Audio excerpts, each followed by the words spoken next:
Mga sanggay, magsasabaw na naman tayo ulit ngayon ng isda. Sariwang sariwa mga sanggay. Lotong patsyam, pero masarap. Let's go. Lagyan natin mga panahog. Lagyan natin tubig.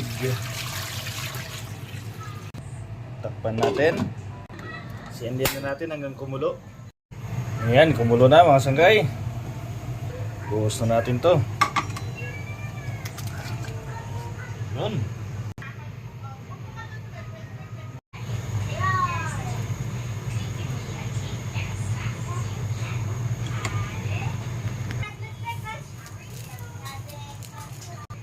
Lagyan natin ng pichay, chili green.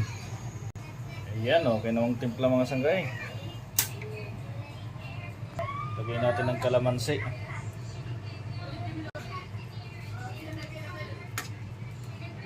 Ayos na mga sanggay, umusok-usok pa. Tingnan natin. Panalo mga sanggay.